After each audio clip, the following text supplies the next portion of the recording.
Nithyanandam, welcome to the Prathama Vinyasa Krama. We are going to perform the 108 Asana sequence of KAILASA's Nithyananda Yoga. First, let us make sure we have all the components you need for the yoga practice. Have your yoga mat on the ground. Have your Panchapatra and Udani ready. 1 cup with a spoon with some water for the ritualistic cleansing. All the male bodies, please remove your upper cloth and apply the vibhuti on the 16 places over your body, as you can see on our acharyas. All the female bodies, you can apply it on your forehead.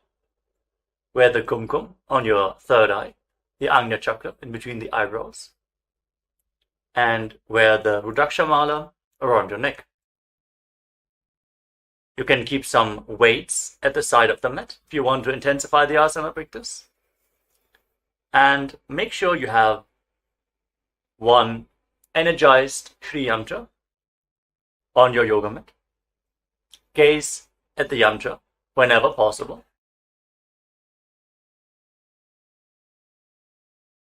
To mirror the macrocosmic energies into your microcosmos. Let us all now settle down into a comfortable cross-legged position with your head, neck and spine in a straight line.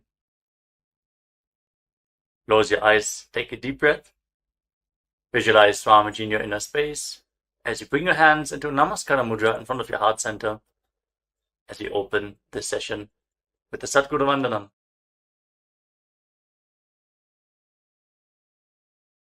Nithyanandam Paramasukhadam Kevalam Jnanamurtim Dvandvatitam Gaganasadrisham Sattvamasyaadilaksham Ekam Nityam Vimalamachalam Sarvadhi Sakshibhutam Bhavatitam Trigunarahitam Sadgurum Tam Namami. Next, we're going to chant the Shiva Mula mantra.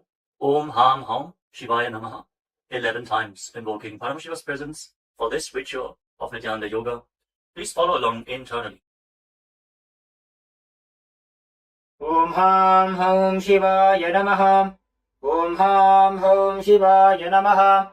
Om Ham Ham Shivaya Namaha. Om Ham Ham Shivaya Namaha.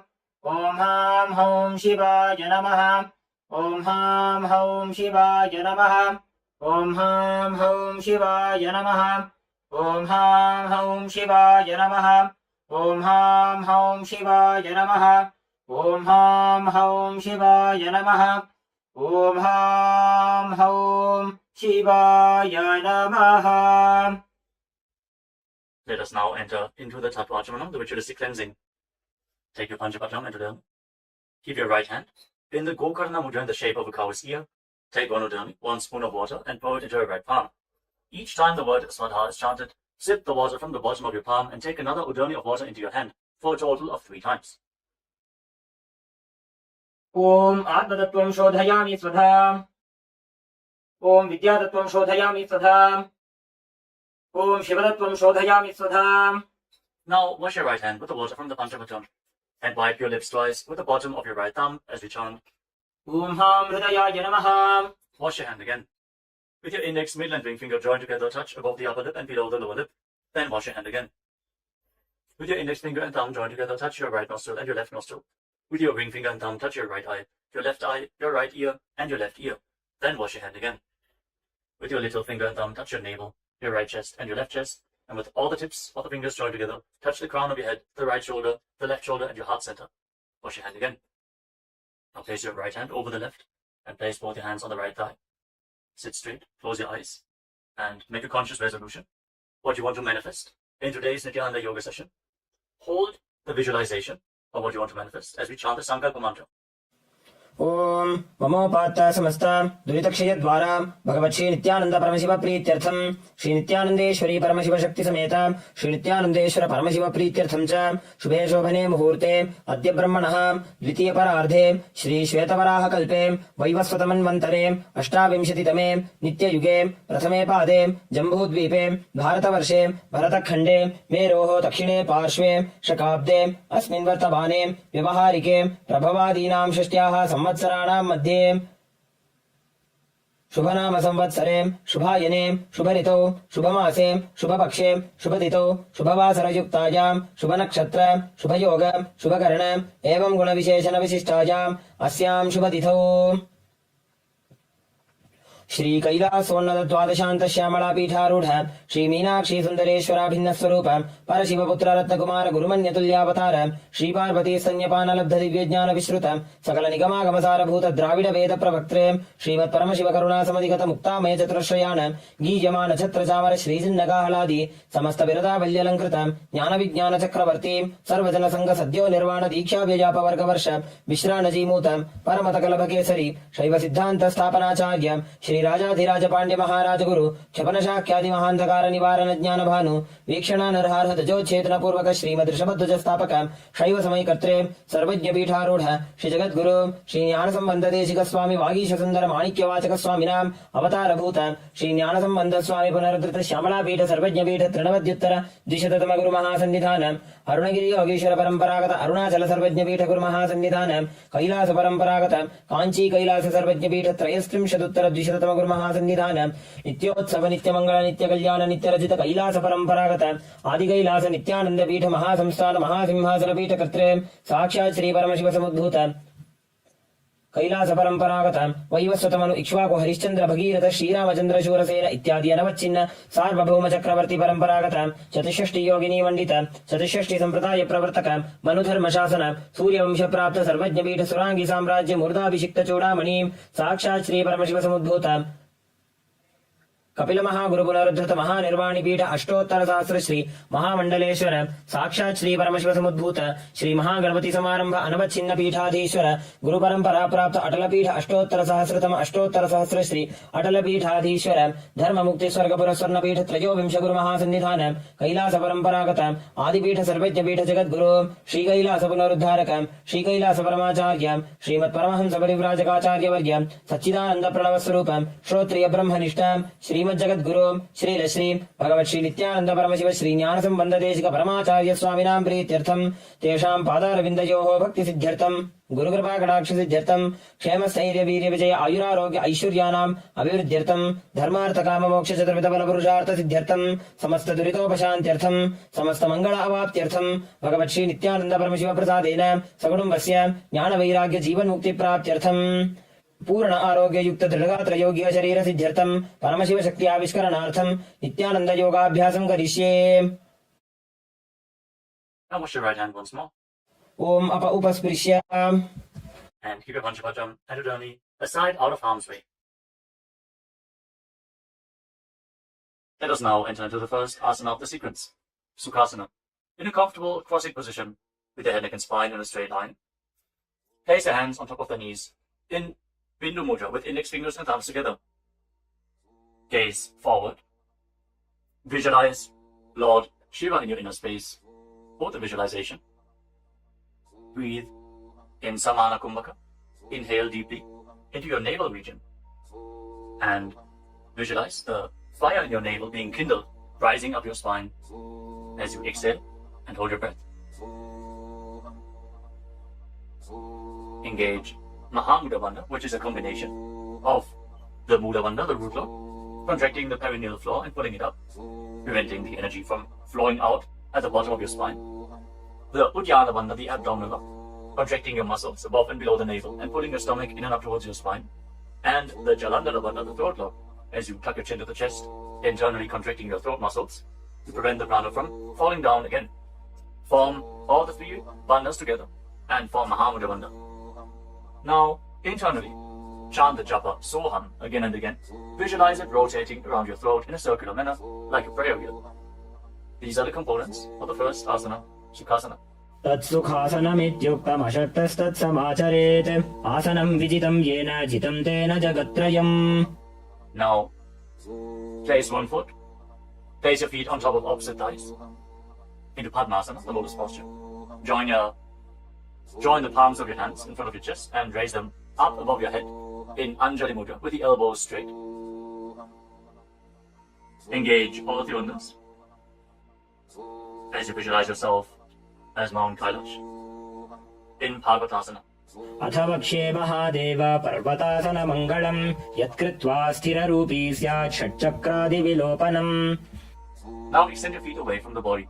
Bring the soles of the feet together. Interlock your fingers behind your back in Parusha Mudra as you lean forward and down, and place your forehead on the ground behind the heels. Lean down as low as you can. Open up your back. Breathe deeply into your navel region. Feel the stretch in your back. As you gaze to your nose, visualize Swamiji and keep engaging the Mahamudra Bandha in Halipavasana. पूरवविधियाहू मे जानु उभय पगथली सम्पुटठानो पृष्ठपछेदो भूकरल्यावो दक्षिणकरसो वामगहावो. Now bring your hands to the front. Keep the soles of the feet together. Cup the palms and place them on the ground in front of the feet. Again, bring your forehead to the ground behind the heels. Fix your gaze at the tip of the nose. Visualize yourself as a snake with Mahamudra Bandha engaged in Nagi Pavasana. Hold the stretch for a moment. पूरवविधि परि आगाने नीचौः वीकहूणि फणास्यौ लगायि. Now keep your hands in Prana Mudra. Index and middle fingers together as you hold onto the little and ring fingers with your thumb. Catch a hold of your big toes and extend your legs forward and up. Then cross your legs into Padmasana and lean forward and down onto your elbows. Engage all the bandhas, Mahamudra Bandha, and visualize yourself as a bird in Kokilasana. अथान्यदासनं वक्ष्ये येन सिद्धो भवेन्नरः अकस्मात् वायुसञ्चारं कोकिलाख्यासनेन च. Rise up. Now stack your knees and your ankles. Hold on to opposite elbows in front and start rotating your arms in a circular motion. Gaze to the tip of the nose, perform Mahamudra Bandha, and visualize Swamiji in your inner space as you mobilize your shoulders, your thoracic spine in Nithyananda. गोड़ा वामापादकी आशमाहिली सोज दश चरण को बारलौ तापरि Gulf समोज वामपाद को महिलौ बहुरौ गुल्फज जाना तापरि गोड़ा दचिकी आश बारली ठान. Now place your hands on the ground shoulder width apart and raise your hips up high. Scoop your head and chest forward and down again and again. Pull your stomach in and up towards your spine in Uddiyana Bandha. Visualize yourself as an elephant. Strengthen your shoulders and your upper back. Stretch your hamstrings. Don't forget to breathe in Samana Kumbhaka. Intensify the fire in your navel region in Gajasana. न्युब्जं पादाग्रे भूमौ कृत्वा लम्बी भूयामस्तकाग्रे निधायाम नितम्बम् ऊर्ध्वमुन्नमय्य नाभिलक्ष्यं भूमौ नासिकामानीय. Now raise one heel off the ground in the same position and push the other heel down. Alternate the position of your feet again and again. Stretch your hamstrings and push your shoulders through. Straighten your back. Hold your stomach in and up. And visualize yourself as a bear in Vrikshasana, the bear posture. एकैकं पादमाकुञ्च्य गजासनं कुर्यात् वृक्षासनं भवति. Now rise up. Stand on the tips of the toes. Stand on the tips of the toes. If you can, rise up all the way onto your big toes. Bring your hands to your chest in Hridaya Mudra, index, middle and big fingers joined together. Hold your stomach in and up and visualize Swamiji in your inner space. Find the balance in your center. Feel the strength in your calves. In Vaishyasa. केशेन पादयुगलं बद्ध्वा तिष्ठेत् अधोमुखः अथ वैश्याः वक्ष्ये यत्कृत्वा सत्यवान् भवेत्. Now let us move into the first Karnatha sequence. Starting off with Arimandi posture. Keep your heels together, toes pointing outwards, and bend your knees. Bring your hands in front of your chest. Now raise one knee up along the center of your body in a circular motion and follow along with the respective hand. Repeat the movement on both sides gracefully again and again.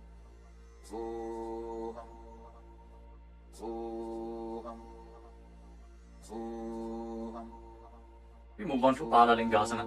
Now interlock your fingers from the outside in Sarvashankari Mudra. Raise one knee up towards your chest and put it close with your hands. Stand straight on the mat. Bring stability into your foot as you engage all three bandhas. The root lock, abdominal lock, and throat lock in Mahamudra Bandha.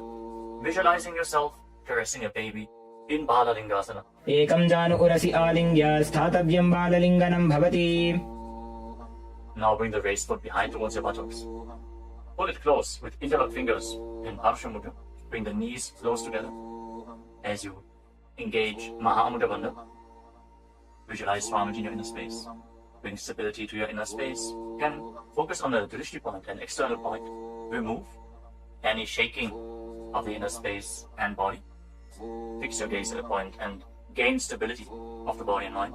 स्थित्वैकस्मिन् पादतले कराभ्यां वेष्टयेतनुं पृष्ठे संस्थाप्य यत्नेन पादपीडनमासनम्.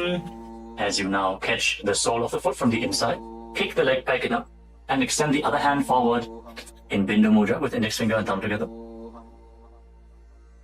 Raise the foot up high and visualize yourself as Lord Nataraja in Natarajasana. उत्तानपादं क्रौञ्चं च मरीचिं वीरभद्रकं नटराजं त्रिकोणं च सुप्ताङ्गुष्ठप्रसारणे. Step the foot down and interlock your fingers again from the outside in. Raise the other knee to the chest. Repeat Balalingasana on the other side. Visualize yourself holding a baby. Breathe deeply against the raised thigh. एकं जानु उरसि आलिङ्ग्य स्थातव्यं बाललिङ्गनं भवति. Now bring the raised foot to the back. Hold it close to the buttocks with both hands. Engage all the bandhas. Visualize Swamiji in Padapitanasana. एकं जानु उरसि आलिङ्ग्य स्थातव्यं बाललिङ्गनं भवति. Now hold the sole of the foot, kick the leg back and up, and lean forward with the front hand in Bindu Mudra. Visualize yourself as the cosmic dancer Lord Nataraja in Natarajasana. उत्तानपादं क्रौञ्चं च मरीचिं वीरभद्रकं नटराजं त्रिकोणं च सुप्ताङ्गुष्ठप्रसारणे. Come to the next karana of the sequence. Again, stand in Adimandi. Heels together, toes pointing outwards and knees bent. Bring your hands to the chest. Step the right foot behind the left. And start swinging the right arm back and forth like a pendulum. Gracefully move your fingers one by one. Place your hand over the nose, cross your ankles. And repeat the movement on the other side as well. Next up is the skeleton dance. Now visualize yourself as a skeleton as you shake your body intensely. Hold the visualization that you are mere bones and shake every bone within your body.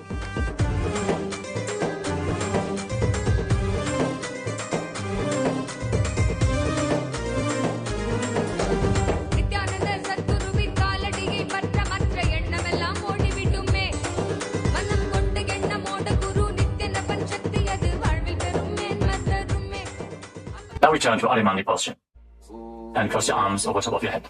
For the next karana of the sequence, Katechina Karana.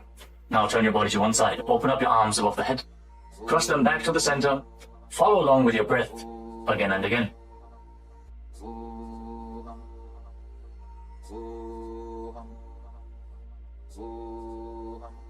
Now raise your arms up parallel above your head and rise up onto the tips of your toes. Engage Mahamudra Bandha and visualize yourself as a palm tree. As you breathe in Samana Kumbhaka, kindle the fire in your navel region. Internally chant the new japa, Shivoham, in Tadasana. महामुद्राबद्ध कोनो ताड़ासन विभेदकान् विनोत्तानं सदा कुर्यात् अन्तर्वत्नी पतिप्रिया. Now lean forward and down. Place your hands flat on the ground if you can. Otherwise, just lean down as low as possible. Bring your head towards the knees and engage all the bandhas, Mahamudra Bandha, as you visualize Swamiji in Uttanasana. महामुद्राबद्ध कोनो ताड़ासन विभेदकान् विनोत्तानं सदा कुर्यात् अन्तर्वत्नी पतिप्रिया. Now bring your hands flat on the ground and step your feet back. Come to a tall plank position. Take this opportunity to gaze at the Shri Yantra on your mat. Now tuck your chin to the chest and lock your throat. And start rotating your head from side to side as you visualize Swamiji in your inner space in Tarakshvasana. गजासनवस्थित्वा मस्तकं वारं वारं दक्षिणकुक्षिं सव्यकुक्षिं नयेत् तरक्ष्वासनं भवति. Hold the plank position. Engage your core. Now lower your body down onto your stomach. Your hands by the side of your shoulders. And then raise your head and your chest by the strength of your lower back. Curl your upper back up. Open your mouth in Bhujangani Mudra. Wide open. Inhaling through the hollow of your throat as you visualize yourself as a cobra in Bhujangasana. अंगुष्ठानाभिपर्यन्तम् अधो भूमौ विनिन्यसेत् कराभ्यां च धरां धृत्वा ऊर्ध्वशीर्षफणीवहे. देहाग्निर्वर्धते नित्यं सर्वरोगविनाशनं जागर्ति भुजगी देवी भुजंगासन साधनात्. Now push your body up, back into the plank position, and alternate pulling one knee in towards your chest, back and forth. Breathe calmly through your nose in Sahasrara Kumbhaka, leading the prana along your spine and holding the breath on and off in the various energy centers along your spine. Visualize Swamiji in your inner space in Shastasana. गजासन संस्थितौ जानुद्वयमाकुञ्च वारं वारं कर्तव्यं शशासनं भवति. Now step one foot in between your two hands. Simultaneously jump the front foot back and bring the other foot in between the hands. Alternate the position. Jump intensely as you visualize yourself as a chariot in Rathasana. गजासन संस्थितो एकैकं पादं पुरोमार्गेण भ्रामयित्वा कर्तव्यं रथासनं भवति. Remain in this position and rise up. Keep one foot at the back with the toes facing sideways and bend the front knee at a 90-degree angle. Raise your arms up parallel above your head. Intensely engage your legs and your core. Pull your stomach inwards and up in Uddiyana Bandha. Fix your gaze at your third eye as you visualize yourself as Lord Veerabhadra with 8 arms in Veerabhadrasana. वासिष्ठमथ कौण्डिन्यम् ऊर्ध्वकुक्कुटमेव च अष्टावक्रमथोत्तानं मयूरं सेतुबन्धनम् उत्तानपादं क्रौञ्चं च मरीचिं वीरभद्रकं नटराजं त्रिकोणं च सुप्ताङ्गुष्ठप्रसारणे. Now exchange the position of your feet. Bring the other foot to the front and bend the front knee at a 90-degree angle as you turn the back toes facing outwards and bring your arms up above your head. Gaze to your third eye. Pull your stomach in and up and visualize yourself as Lord Veerabhadra. Feel the intense stability this posture brings to your hip. Stand strong and stable in Veerabhadrasana. वासिष्ठमथ कौण्डिन्यम् ऊर्ध्वकुक्कुटमेव च अष्टावक्रमथोत्तानं मयूरं सेतुबन्धनम् उत्तानपादं क्रौञ्चं च मरीचिं वीरभद्रकं नटराजं त्रिकोणं च सुप्ताङ्गुष्ठप्रसारणे. Now stand up straight. Take one foot and pull it up towards the inner opposite thigh with the heel close to your perineum. Join your hands in Anjali Mudra and raise your arms up straight above your head. Engage Uddiyana Bandha. Pull your stomach in and up and visualize yourself as a tree. Fix your gaze at an external point for balance in the Vrikshasana, the tree posture. वामोरुमूलदेशे च याम्यं पादं निधायतु तिष्ठेत्तु वृक्षवद्भूमौ वृक्षासनमिदं विदुः. Now bring the raised foot up towards the opposite hip and join your hands in Namaskara Mudra in front of your chest. Visualize yourself as Lord Garuda with heavy wings on your back. Stand strong and stable in Garudasana. गरुडासनमापक्षे येन ध्यानं स्थिरं भवेत् सर्वदोषाद्विनिर्मुक्तो भवतीह महाबली. एकपादमुरो बद्ध्वा एकपादेन दण्डवत् जङ्घपादसन्धिदेशे जानुव्यग्रं व्यवस्थितः. Now step the foot down. Raise the other foot up. Bring your hands together in Anjali Mudra. Raise your arms up above your head. Elbows straight. Form Uddiyana Bandha. And visualize yourself as a tree in Vrikshasana. Stand stable like a tree. Feel the roots growing from the standing foot. वामोरुमूलदेशे च याम्यं पादं निधायतु तिष्ठेत्तु वृक्षवद्भूमौ वृक्षासनमिदं विदुः. Now step one foot back. Now bring the raised foot on top of the opposite hip and join your hands in Namaskara Mudra in front of your chest.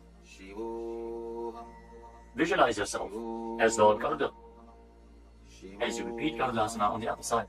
गरुडासनमापक्षे येन ध्यानं स्थिरं भवेत् सर्वदोषाद्विनिर्मुक्तो भवतीह महाबली.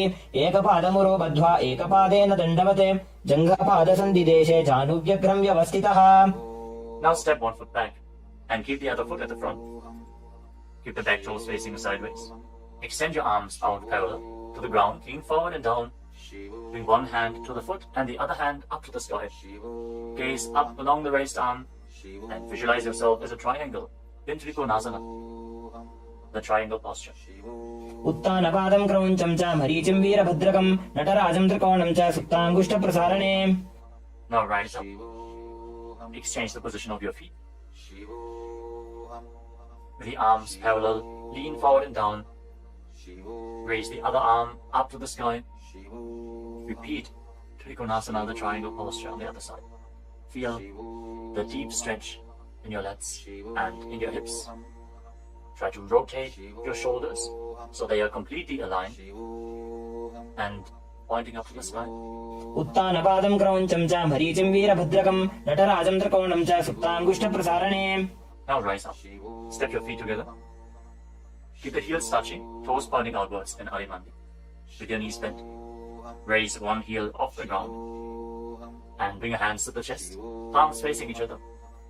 Now, stomp the raised heel to the ground and raise the other heel up again and again as you exchange the position of your hands in front of your chest.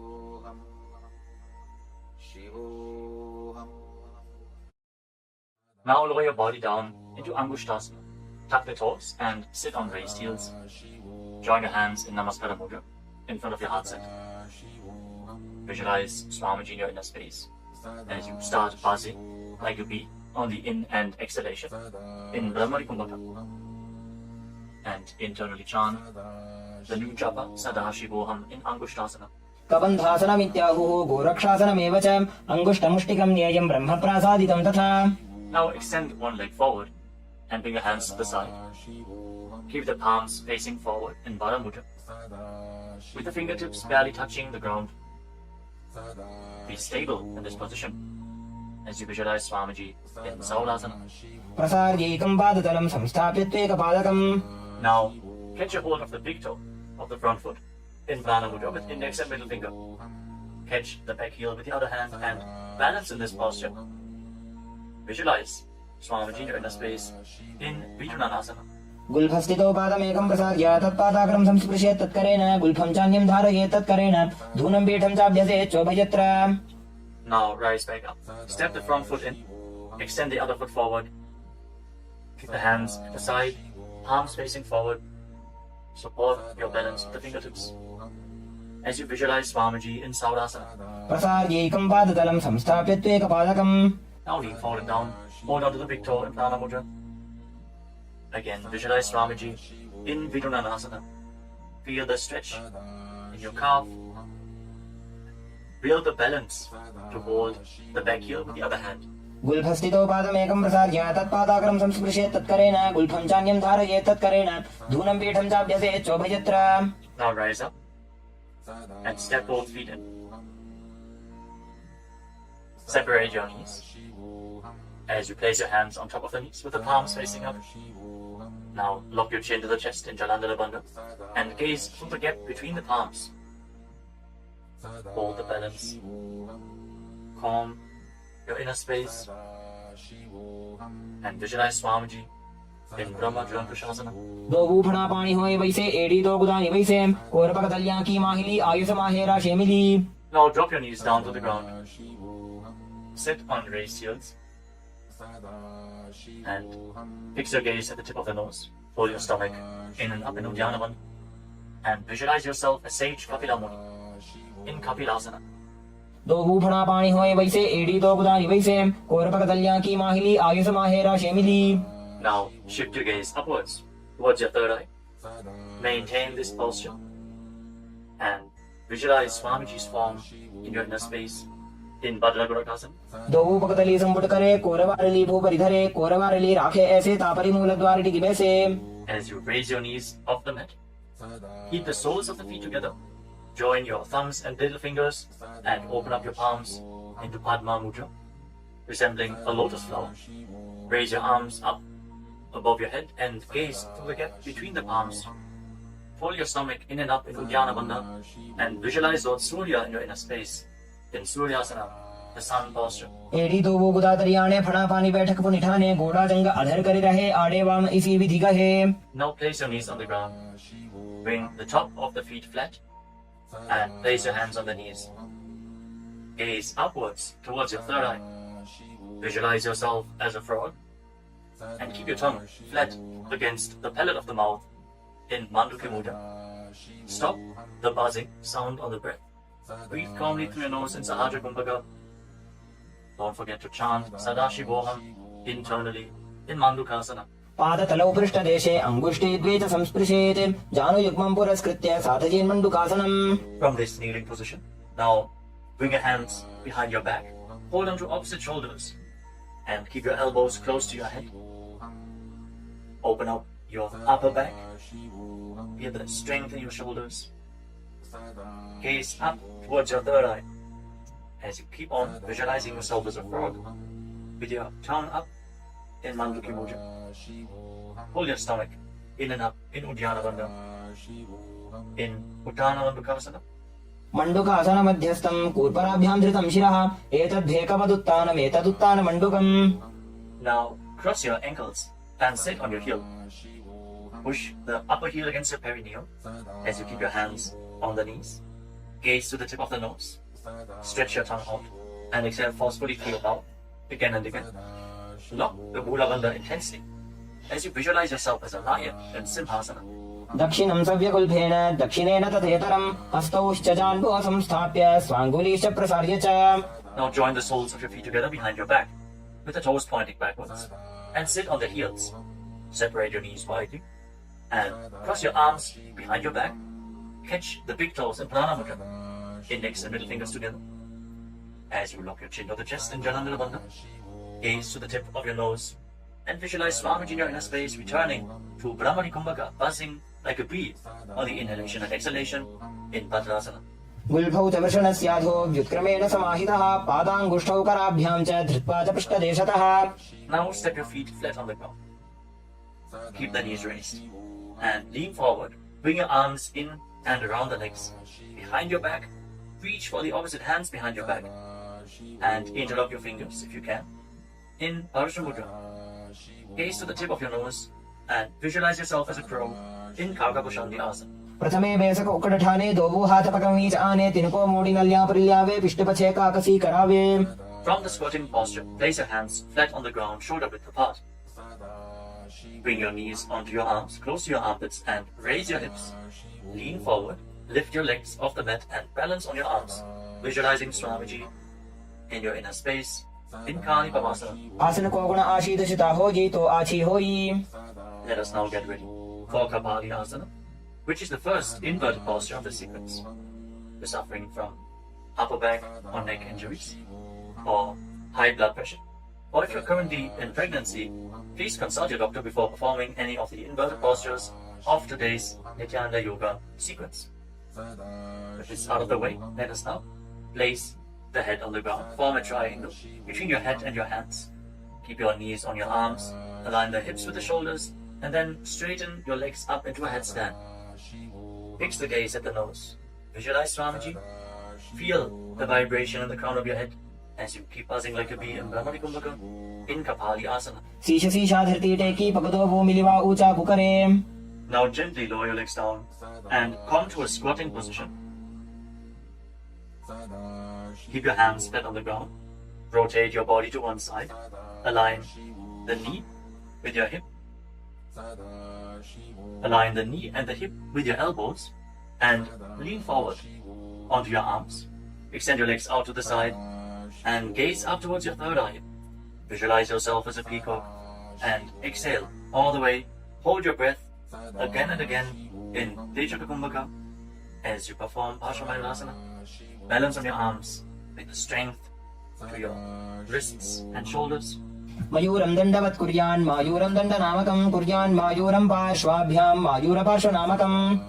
Now set your legs down. Twist your body in the opposite direction. Repeat Parsvamayurasana on the other side. Lean onto your arms. Extend the legs out to the side and gaze to your third eye as you visualize yourself as a peacock. मयूरं दण्डवत् कुर्यान् मायूरं दण्डनामकं कुर्यान् मायूरं पार्श्वाभ्यां मायूरपार्श्वनामकम्. Now settle down. Place your hands flat on the ground and step your feet back into a plank position. Take a moment to gaze at the Shri Yantra on your mat as you step one foot front in between the two hands.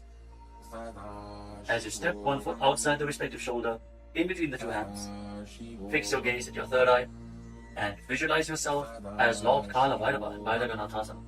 आसन को गुण पीती जाई. Now step the front foot back and bring the other foot to the front in between the two hands. Feel the stretch in your legs. Open up your hips. Push your hip forward as you engage the Mula Bandha and visualize yourself as Lord Kala Bhairava in Bhairaganathasana on the other side. आसन को गुण पीती जाई. Now step the front foot back and bring your forearms on the mat. Raise your hips up high. Slightly walk your feet forward Open up your shoulders. Try to bring your heels to the mat. Intensely stretch your hamstrings. As you gaze towards your third eye, visualize Swamiji in Unmukha Pitasana. भून्यस्तौ जानुनी हस्तौ चतुष्पदमवाङ्मुखम् उत्थापिताङ्घ्रियुगलकटिस्थलमभिरुकाम्. Now raise back onto your arms and rotate your body. Lift one arm up towards the sky. Keep your body completely straight, your core tightly engaged, and gaze up along the raised arm as you visualize yourself as sage Vashishta in Vashishthasana. ऊर्ध्वकुक्कुटवासिष्ठमरीचिहलमत्स्यकम् परिवृत्तिम् चोदरस्य विविधम् धनुरासनम्. Now rotate your body to the other side. Raise the other arm up. Keep your core engaged as you repeat Vashishthasana on the other side. ऊर्ध्वकुक्कुटवासिष्ठमरीचिहलमत्स्यकम् परिवृत्तिम् चोदरस्य विविधम् धनुरासनम्. Relax. Now bring your feet to the front. Come to a sitting position with your legs extended forward. Bring your hands underneath the buttocks with the palms facing up. Lock your chin to the chest. Gaze to the tip of the nose. Visualize yourself as Lord Hanuman. As you internally chant the Nujapa, Mahasada Shivoham in Anjani Asana. दो भूकर की उभय हथेली कोरवारिली मैले भेली सो आगाने भूपरिदाशे महाने अंगुली मिलिराशे. Now lean forward and down. Catch a hold of your big toes and down again with index and middle fingers. Lean down as low as you can. Stretch your back. Open your hamstrings and your hips. As you engage Mahamudra Bandha, all the three bandhas together. Visualize Swamiji in Paschimottanasana. जानो परिललाटन्तो पश्चिमं तानमुच्यते येन केन प्रकारेण सुखं कार्यं च जायते. Now rise up. Interlock your fingers around your neck. And again, lean forward and down. Slightly separate your knees and bring your head in between with your elbows outside the knees. Form Mahamudra Bandha. So visualize Kali in your inner space in Ugrasana. स्वपाणिभ्यां दृढं धृत्वा जानुपरि शिरोन्यसेत् आसनोऽग्रमिदं प्रोक्तं भवेदनिलदीपनं देहावसानहरणं पश्चिमोत्तानसंज्ञकम्. Now step one foot in towards your perineum. Lean forward and down. Bring the respective arm in and around the leg and interlock both hands behind your back. Bring your head towards the knee as you visualize yourself as sage Marichi in Marichi Asana. उत्तानपादं क्रौञ्चं च मरीचिं वीरभद्रकं नटराजं त्रिकोणं च सुप्ताङ्गुष्ठप्रसारणे. Now rise up. Drop the raised knee to the side as you keep the heel against the perineum. Lean forward and down. Hold onto the front foot. Gaze at the tip of the nose. Visualize Swamiji. Exhale deeply and then hold your breath, locking all the three bandhas. Mahamudra Bandha in Mahamudrasana. महामुद्रां प्रवक्ष्यामि तन्त्रेऽस्मिन् मम वल्लभे यां प्राप्य सिद्धा सिद्धिं च कपिलाद्याः पुरागताः. Now extend both your legs. Bring the other foot in towards the perineum with the knee raised. Bring your arm around the raised knee and interlock your fingers behind your back. As you bring your head towards the knee, visualize yourself as sage Marichi in Marichi Asana on the other side. उत्तानपादं क्रौञ्चं च मरीचिं वीरभद्रकं नटराजं त्रिकोणं च सुप्ताङ्गुष्ठप्रसारणे. Now rise up. Drop the raised knee to the side. And again, lean forward and down. Hold onto the front foot with both hands. Gaze to the tip of the nose. Engage all the bandhas. Mahamudra Bandha. As you visualize Swamiji. Open up your hip. Straighten your spine. Intensely. In Mahamudrasana. महामुद्रां प्रवक्ष्यामि तन्त्रेऽस्मिन् मम वल्लभे यां प्राप्य सिद्धा सिद्धिं च कपिलाद्याः पुरागताः. Now rise up. Bring the soles of your feet together in front. Interlock your fingers around the toes. Pull your heels in towards your perineum. Try to keep your heels down on the ground as much as possible. As you gaze up towards your third eye. And visualize Swamiji in your inner space in Bandhavasana too. गुल्भौ दर्शनस्यादः सीवन्त्याः पार्श्वयोः क्षिपेत् पादपार्श्वे तु पाणिभ्यां दृढं बद्ध्वा सुनिश्चरम्. Now extend your feet away from the body. Keep your hands on the respective knees. And lock your chin to the chest. Gaze to the nose. As you visualize Swamiji in Gvalipavasana. पूरवचर्पटिचोककक्ष्यो sooji वाही विधिचोकी चे सोयी जामे AD भिन्न जराशे अंगुल 8 अंतरो राशे. Now bring your feet back in towards the perineum. Hold the soles of your feet with all the 10 fingers And lean forward and down. Place your head on the mat. Fix your gaze at the tip of the nose. And visualize Yoni Mandala, the visual representation of Devi Paramashiva Shakti herself. We are projecting the Yoni Mandala in the top right corner of the screen. If you don't know how the Yoni Mandala looks. Exhale deeply and hold your breath in Rechaka Kumbhaka and Joni Asana. दोभूपकदली संपुट करे AD made के ढिंग दरे अर्धहात को अंतरराशे लीलाट पकथलियां उपरदाशे. Rise up and again extend your feet away from the body. Extend your arms out to the side and lean forward and down from the waist. Try to keep your back as straight as possible as you bring your forehead on the ground behind your heels. Gaze to the tip of your nose and visualize Swamiji in Midaki Pavasana. पूरव विधि परिपकथली संपूर्ण शोध एडी मिली राशे. Rise up and now bring your feet back in towards your body. Keep your toes together and your heels apart as you scoop your hands below the shins. Bring your elbows to the mat and then bring your chin on the ground with the toes touching your throat. Gaze to the tip of your nose and visualize Lord Surya in your inner space in Siddha Samadhi Asana. दोभूपकदली संपुट करे कोले मेढ़ आगा मेधरे अंगुल 8 अंतरो राशे AD को ऐसे विदिदाशे. Now rise up. Bring the heels together and keep your toes apart. Hold on to the feet as you open them up like a book, pressing your elbows down on your thighs, gazing through the nose and visualizing Swamiji, the Supreme Pontiff of Hinduism, in your inner space in Chinaki Pavasana. दोभूपका की एडी धरती महिमा मेढ़ लगावे. Now rise up. Bring the soles of the feet together completely. Push your knees to the mat as you place your hands on top. And gently push down the knees with your hands. Fix your gaze at your third eye and pull your stomach in and up in Uddiyana Bandhana. Visualizing Swamiji in your inner space in Charapata Chokasana. दोभूपकदली संपुट धारे आगाने कहे जारे पसारे घोड़ा भूसो लगता राशे हाथ दो वो घोड़ा परिदाशे. Now rotate your feet. Raise the heels and bring the toes down to the mat. You can use the support of your hands if needed. Then push your knees to the ground and place your hands on top of the knees in Bindu Mudra. As you pull your stomach in and up, gaze to your third eye and visualize yourself as Lord Kala Bhairava in Bhairavasana. गुल्फो संपीड्य चान्योन्यं विक्रमेणोत्थितं शनैः जान्वोः पार्श्वगतौ हस्तौ दण्डवद् भैरवासनम्. Relax and twist your feet. And keep one heel against the perineum as you lift the other foot up against your chest with both hands. Fix your gaze at your third eye. Visualize Swamiji. Exhale all the way and hold your breath in the Muladhara Chakra. And don't forget to internally chant the japa Mahasadaशिवोऽहम् in Samanasana. समानासनमा पक्षे सिद्धमन्त्रादि साधनात् एकपादमरो दत्वा गुह्योऽन्यलिङ्ग वक्त्रके. Now raise the foot over top of the respective shoulder. Place the hands at the side and extend the opposite leg forward and up. Gaze up towards your third eye and visualize Swamiji in Apanasana. केवलं पादमेकं च स्कन्धे चारोप्य यत्ततः एकपादेन गगने तिष्ठे तदण्डवत् प्रभो. Now lower your legs down. Bring the other heel against your perineum and lift the opposite foot against your chest. Breathe deeply. Exhale all the way and hold your breath in Rejaka Kumbhaka.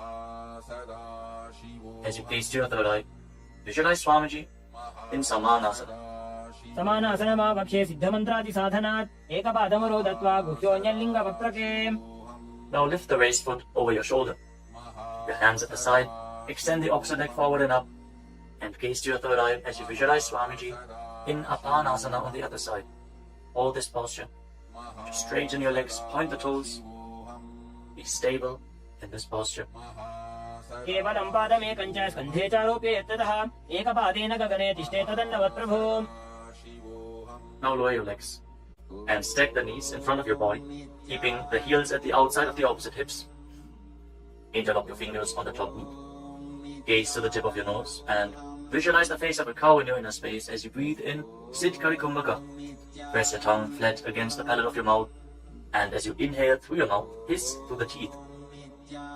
Exhale through your nose and internally chant the japa Om Nithyananda Yoga in Gomukhasana. सव्ये दक्षिणगुल्फन्तो पृष्ठपार्श्वे नियोजयेत् दक्षिणेऽपि तथा सव्यं गोमुखं यथा. Now catch a hold of the big toes in Prana Mudra and pull your stomach in and up in Uddiyana Bandhana. Fix your gaze at the tip of your nose and visualize yourself as Rishika Anasuya in Anasuyasana. दक्षिण घोड़ो नीचे उठाने, बाहों ताके ऊपर आने, घोड़ा संधि मिलावे भारी, आड़ा पद पुनीते संधि पसारी. With your gaze fixed at the nose, lean forward and down, and interlock your fingers behind your back. Bring your chin over the knees. Lean down as low as possible. Visualizing Rishika Anasuya in Anasuyasana 2. धीमणा Goda की संधि, उपरिड़ा बागोड़ा की संधि, मिलाई राशे, घोड़ा स्योले, पकतल्यालो आड़वाई सूधा राशे. Now rise back up. Place the right foot flat on the mat with the right knee against your chest, and keep the left heel against your perineum, with the knee on the ground. Place your hands on the respective knees. Gaze to the tip of the nose, and visualize yourself as Lord Garuda in Garudasana 2. Namo Bagamori Edi, Mahila Gulpamula Twarani Zaide. From the same posture, now raise your perineum onto the heel. Interlock your fingers around your neck, and twist your elbows outside the raised knee as you gaze up towards your third eye. Visualize yourself as Sage Narada in Naradasana.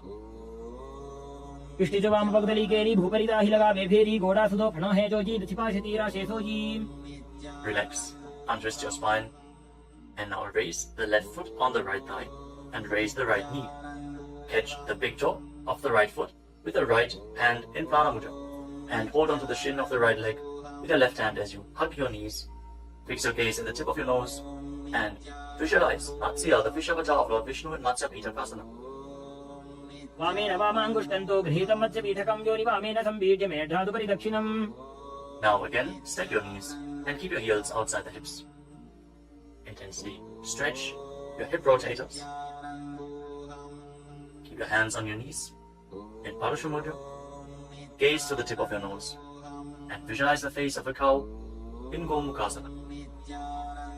सव्ये दक्षिण गुल्फन्तो पृष्ठपार्श्वे नियोजयेत् दक्षिणे अपि तथा सव्यं गोमुखं यथा. Now interlock your fingers around the toes in Prana Mudra. Hold your stomach in Uddiyana Bandha and fix the gaze at the tip of the nose as you repeat Anasuyasana. दक्षिण घोड़ो नीचे उठाने, बाहों ताके ऊपर आने, घोड़ा संधि मिलावे भारी, आड़ा पद पुनीते संधि पसारी. Now interlock your fingers behind your back and lean forward and down. Bring your chin over the knee, the nose as close to the ground as you can. Fix your gaze at the tip of the nose and visualize yourself as Rishika Anasuya in Anasuyasana 2. दक्षिण घोड़ो नीचे उठाने, बाहों ताके ऊपर आने, घोड़ा संधि मिलावे भारी, आड़ा पद पुनीते संधि पसारी. Now rise back up.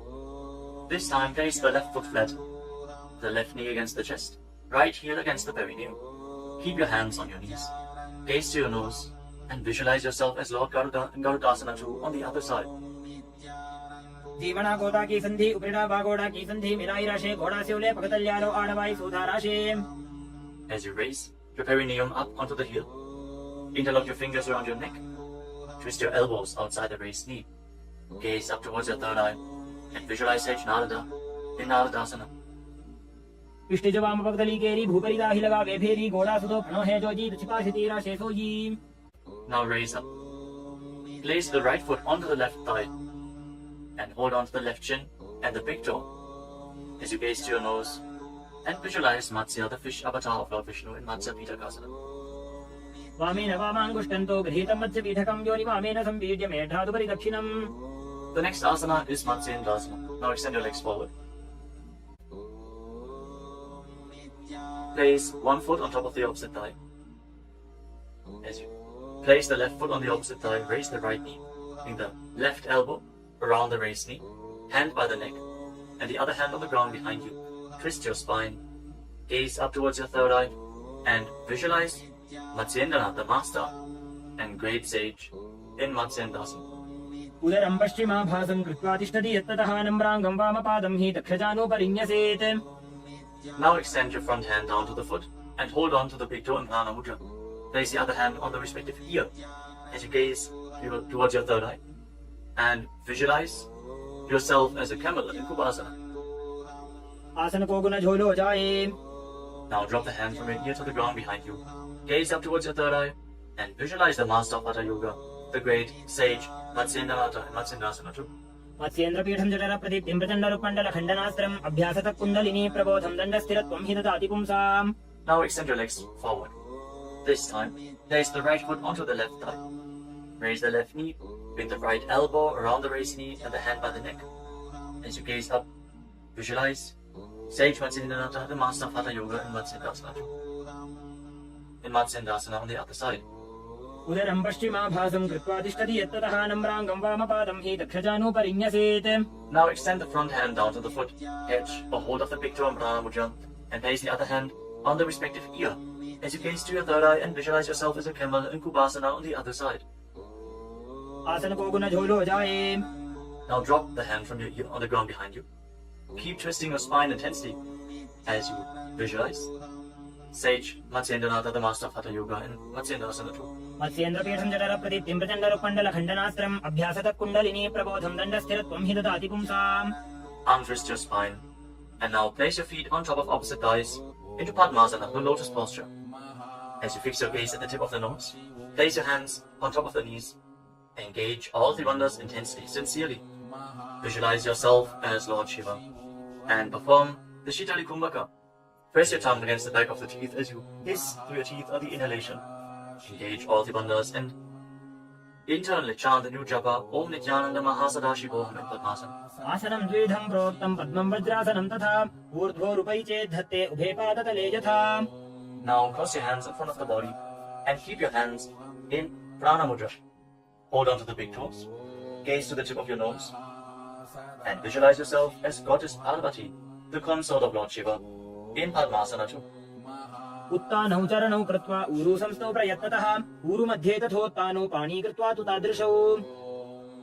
From Padmasana, now bring your hands through your legs. Place your palms flat on the ground and straighten your arms. Pull your knees up, lift your body off the ground and balance.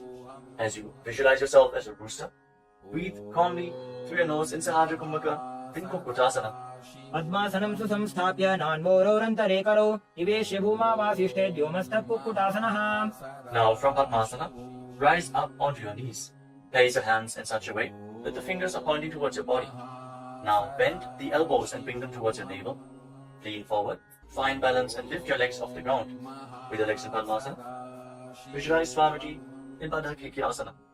धरामवष्टभ्यकरद्वेन तत्पूर्वरिस्थापितानाभिपार्श्वः उच्चासनो दण्डवदत्तितर्खे मायूरमेतत् प्रवदन्ति पीठं मयूरं पद्मकं कुर्यात् बद्धकेकीति कथ्यते. Now extend your legs back into Mayurasana. From the kneeling position, lean your navel onto your elbows and lift your legs up straight as you visualize yourself as a peacock in Mayurasana. अथ वक्ष्ये महादेव मयूरासनमुत्तमम् ओमो निपात्य हस्तौ द्वौ पूर्वरोपरि देहकम्. Now relax. Lay down on your stomach. After intensely engaging the muscles of your body, interlock your fingers around your neck. Place your forehead on the ground. Turn your feet outwards so the toes are pointing to the side and the heels are touching the ground. Visualize yourself as a crocodile in Makarasana. अध्यासशेदे हृदयं निधाय भूमौ च पादौ च प्रसार्यमानो शिरश्च धृत्वा करदण्डयुग्मे देहाग्निकारं मकरासनं तत्. Now keep your hands at the side of your shoulders and raise your legs off the ground. Engage your lower back as you visualize yourself as a locust in Shalabhasana. अध्यासशेते करयुग्मवक्षो भूमिमवष्टभ्यकरयोस्तलाभ्यां पादौ च शून्ये च वितस्ति चोर्ध्वं वदन्ति पीठं शलभं मुनीन्द्राः. Next, bend your knees and hold onto the feet with your hands, pulling your feet outside of the hips onto the ground as low as possible. Visualize yourself as a camel in Ushtrasana. अध्यासशेते पदयुग्मं व्यस्तं पृष्ठे निधायापि धृतं कराभ्याम् आकुञ्चयेत् सम्यक् उदरास्य गाढमुष्टं च पीठं योगिनो वदन्ति. Now, as you hold onto the feet, kick your legs back and up and raise your head and chest.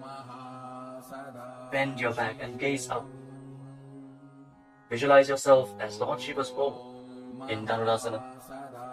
प्रसार्य पादौ भुवि दण्डरूपौ करौ च पृष्ठे धृतपादयुग्मं कृत्वा धनुस्तुल्य विवर्तिताङ्गं निगद्य योगी धनुरासनं तत्. Now lower your body down. Rise up and come to a comfortable kneeling position. Keep your heels outside the hips with the toes touching behind your back. Keep your hands on your knees or on your thighs. Gaze upwards towards your third eye. And breathe deeply through your nose. Lead the prana along your spine in Sahaja Kumbhaka. As you visualize Swamiji in a space, internally chant the Mahavakya Om Nithyananda Paramashivam in Bhagasana. उल्टा मोटी पावदो वैसे बहुरो जुगति करे एक ऐसे पावन महिला गुल्पज होवु पुलापाशितीला बेसोवु. Now lean forward and down. Bring your forearms to the ground, elbows shoulder width apart. As you get ready for another inverted posture, wiggle up your fingers and place your head on the mat. Support it with your hands. Raise your hips up, straighten your legs, walk them forward and lift your legs off the ground. Stay in a position with your legs bent. Pull your knees in towards your chest. Pull your knees in towards your chest. As you gaze to the tip of the nose, visualize Swamiji in Gohi Asana. दो हाथ की कहुनी जोजी पुनः कलाई जाने दो जी. From Gohi Asana, now extend your legs up straight into Shirshasana, the headstand posture. Find inner stability. As you gaze to your nose and visualize Swamiji in Shirshasana. विपरीतं मण्डलं च द्विधैव विदितं हिनः दण्डासनं द्विधा प्रोक्तं Now gently विपरीतोपवेशने. lower your legs down. Bring your legs to the front. Extend it forward. As we get ready for a sequence of intense exhalations.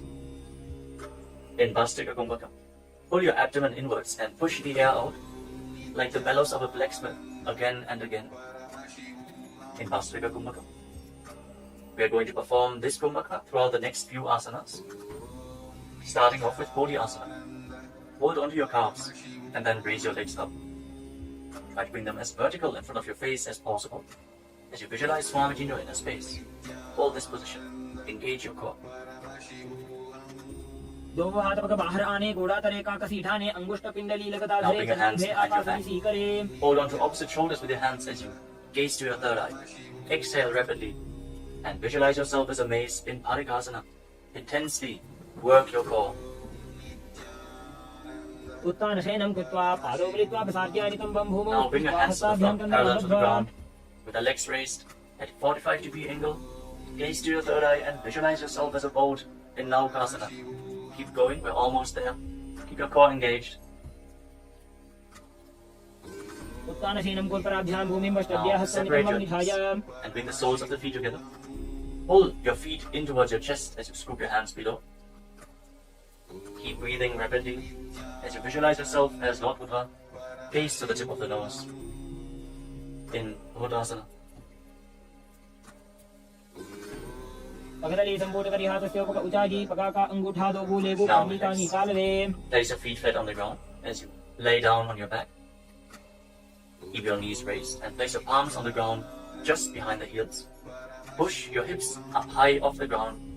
Lock your perineum and lock your throat in the Mula Bandha and the Jalandhara Bandha. Push the air upwards against the throat lock. Prevent it from escaping your body in Murcha Kumbhaka. Push the prana upwards as you gaze to your nose and visualize Swamiji in Unmukha Pitasana too. ऊर्ध्वे च जानुनी कृत्वा शवित्वोर्ध्वमुखं तथा उत्थाप्य हस्तौ तिष्ठेत्तु पीठ उन्मुख नामके. Now lay down on your back. Keep your hands flat at the side of your body with your palms facing up. Unclutch from any micro movements of the body and the mind. Be completely still in your body. Feel the Kundalini Shakti rising up along your spine in Shakti Chala Mudra from the Muladhara Chakra all the way to the Sahasrara, from the root center to the top of your head to the ground center. Visualize your body is dead. And Swamiji, the Supreme Pontiff of Hinduism, is liberating you.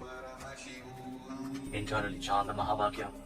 Om Nithyananda Paramashivam in Shivasana. उत्तानं शववद्भूमौ शयनं तु शवासनं शवासनं श्रान्तिहरं चित्तविश्रान्तिकारकम्.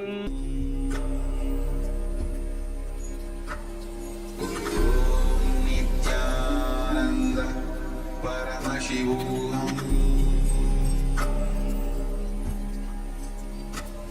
Om Nithyananda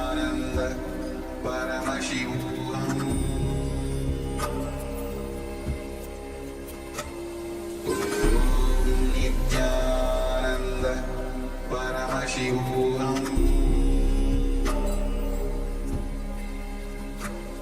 Om Nithyananda Paramashivam.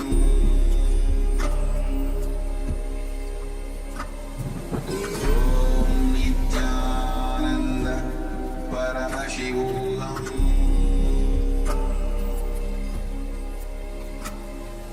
Om Nithyananda Paramashivam. Om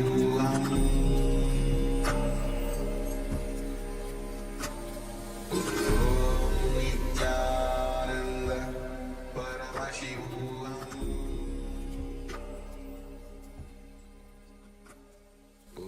Om Nithyananda Paramashivam. Now, slowly return to your physical body.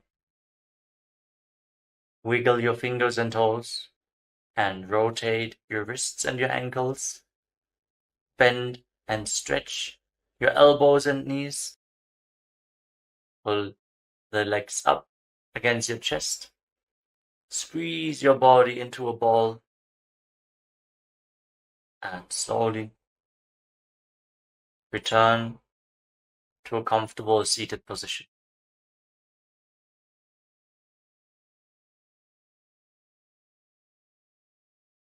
Congratulations, you completed the Prathama Vinyasa Krama, the 108 asanas of KAILASA Nithyananda Yoga. Thank you all for performing this asana sequence today. Let us conclude this ritual of Nithyananda Yoga with the Purna Mantra. Sit straight with your head, neck and spine in a straight line, the hands in Namaskara Mudra in front of your chest. Close your eyes and visualize Swamiji in your inner space as we chant together. ॐ पूर्णमदः पूर्णमिदं पूर्णात् पूर्णमुदच्यते पूर्णस्य पूर्णमादाय पूर्णमेवावशिष्यते ॐ शान्तिः शान्तिः शान्तिः हरिः ॐ तत्सत् सर्वं भगवत् श्रीनित्यानन्दपरमशिवपादुकार्पणमस्तु ॐ नित्यानन्दम्.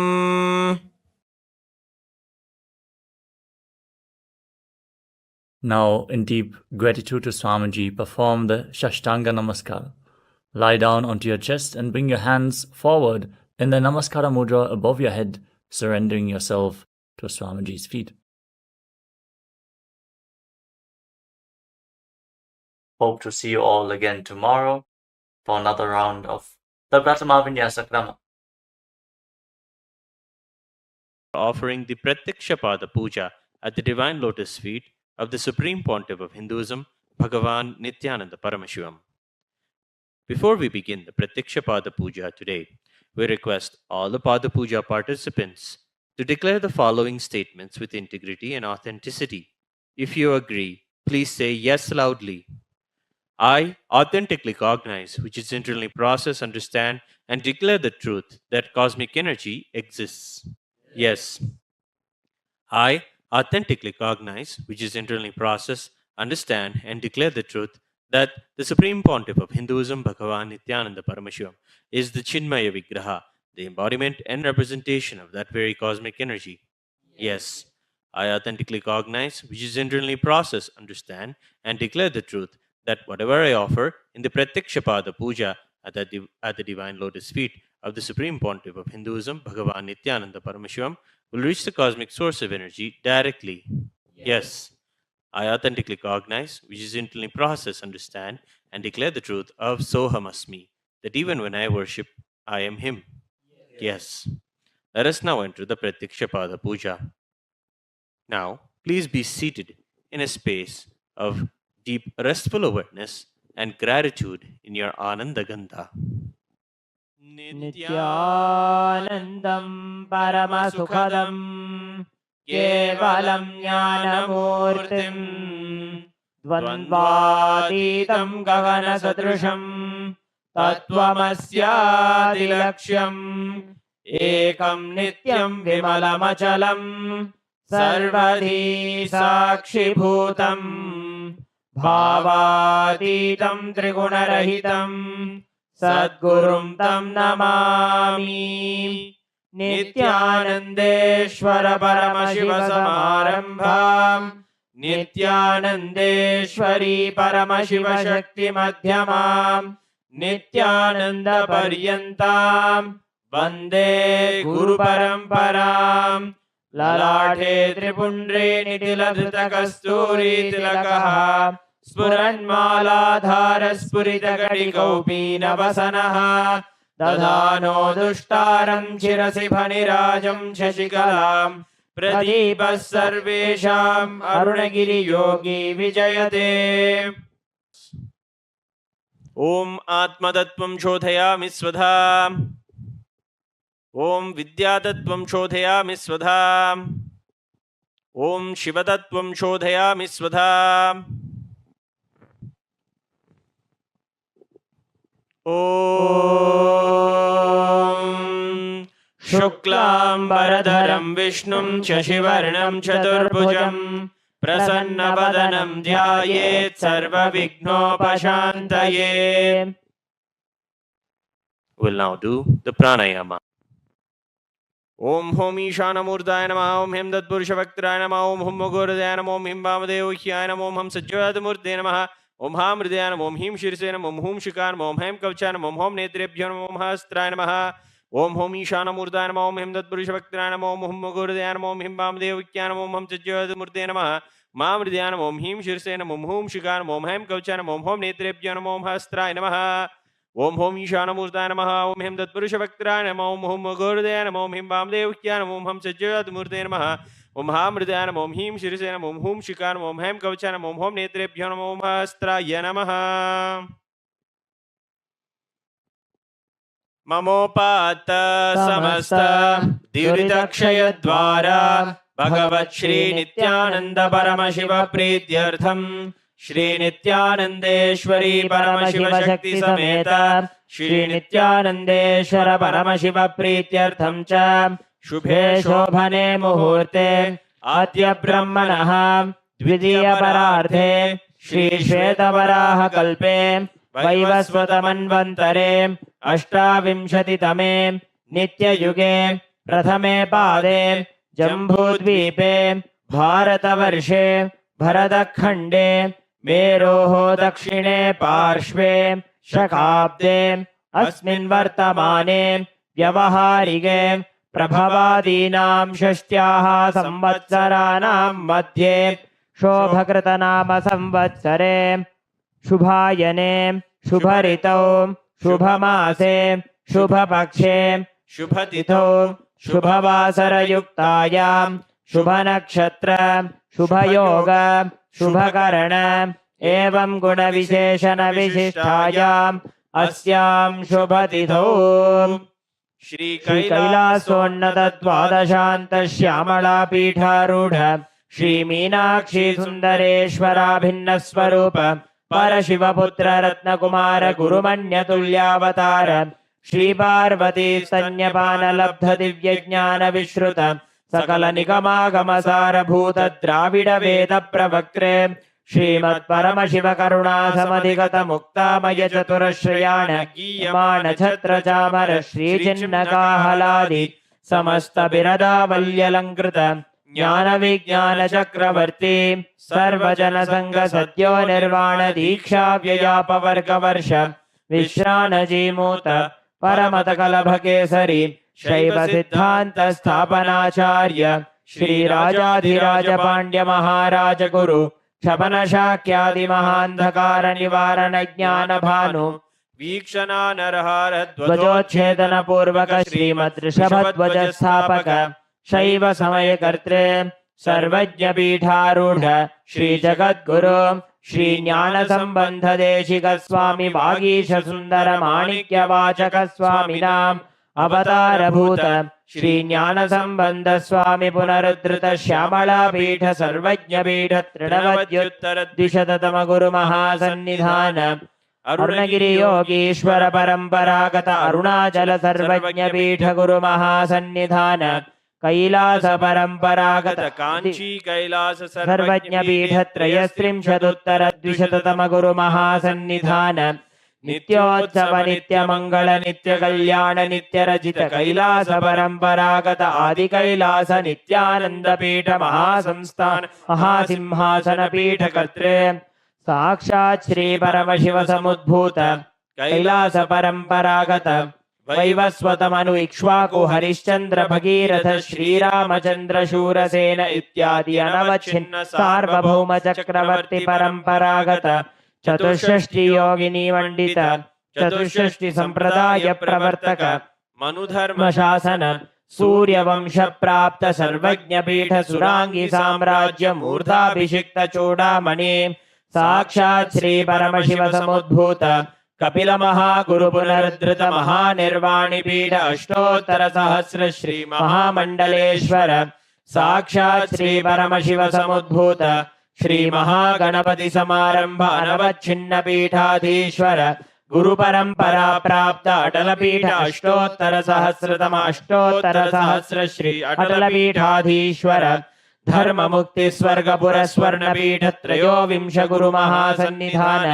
कैलास परम्परागत आदिपीठ सर्वज्ञ पीठ जगद्गुरु श्री कैलास पुनरुद्धारक श्री कैलास परमाचार्य श्रीमत् परमहंस परिव्राजकाचार्य वर्य सच्चिदानंद प्रणव स्वरूप श्रोत्रिय ब्रह्मनिष्ठ श्रीमद् जगद्गुरु श्रील श्री भगवत् श्री नित्यानंद परमशिव श्री ज्ञान संबंध देशिक परमाचार्य स्वामिनां प्रीत्यर्थम तेषां पादारविन्दयोः भक्ति सिद्ध्यर्थम गुरुकृपा कटाक्ष सिद्ध्यर्थम क्षेमस्थैर्य वीर्य विजय आयुरारोग्य ऐश्वर्याणाम् अभिवृद्ध्यर्थम धर्मार्थ काम मोक्ष चतुर्विध फल पुरुषार्थ सिद्ध्यर्थम समस्त दुरितोपशान्त्यर्थम समस्त मंगलावाप्यर्थम भगवत् श्री नित्यानंद परमशिव प्रसादेन सकुटुम्बस्य ज्ञान वैराग्य जीवन मुक्ति प्राप्त्यर्थम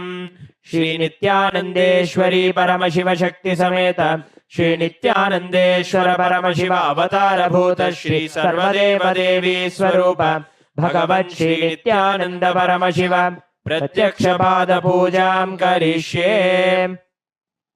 ओम अबौपस्पृश्य ॐ आगमार्थं तु देवानां गमनार्थं तु राक्षसां घण्टानादं करोमि यादौ देवताह्वानलाञ्छनं घण्टादेवताभ्यो नमः।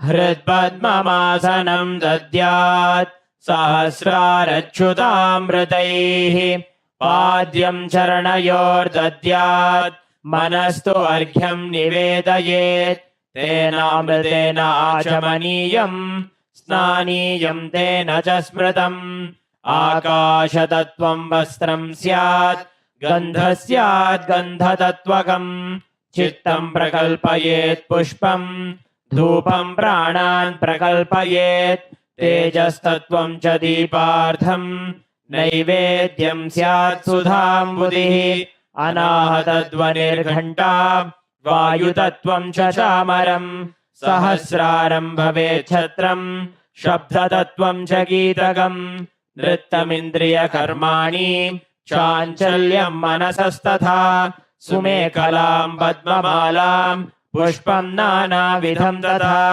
अमायाद्यैर्भावपुष्पैः अर्चयेद्भावगोचरम् अमायम् अनहङ्कारम् अरागं ममतं तथा अमोहकं मदं पञ्च अद्वेष अक्षोभकौ तथा अमात्सर्यं अलोभं च दशपुष्पं विदुर्बुधाः अहिंसा परमं पुष्पं पुष्पमिन्द्रियनिग्रहः दया पुष्पं क्षमा पुष्पं ज्ञानपुष्पं च पञ्चमम् इति पञ्चदशैर्भावपुष्पैः सम्पूजयेत् भगवन्तं श्रीनित्यानन्द परमशिवम्।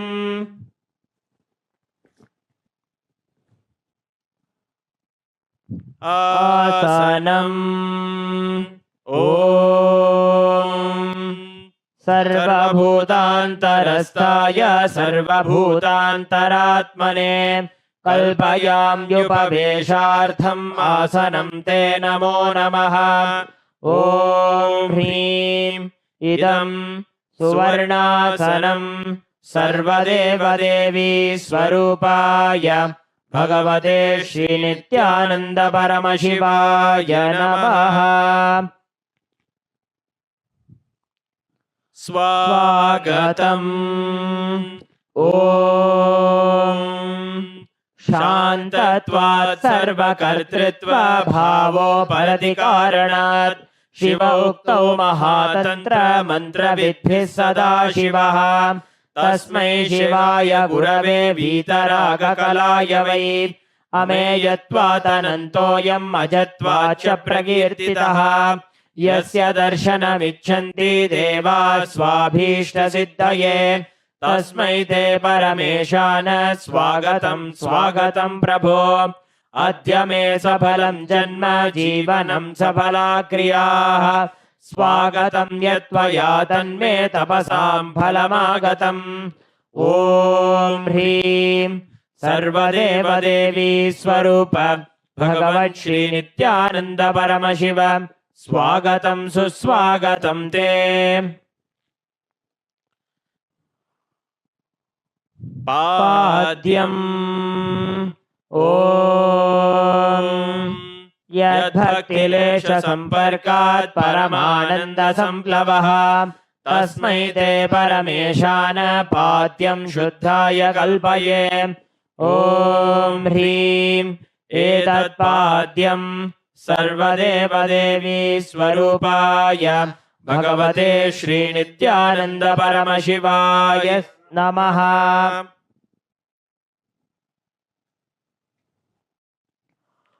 अर्घ्यः ॐ दूर्वाक्षतसमायुक्तं बिल्वपत्रं तथा परं शोभनं शङ्खपात्रस्थं ग्रहाणार्घ्यं महेश्वर ॐ ह्रीं एषोऽर्घ्यः सर्वदेवदेवी स्वरूपाय भगवते श्रीनित्यानन्द परमशिवाय स्वाहा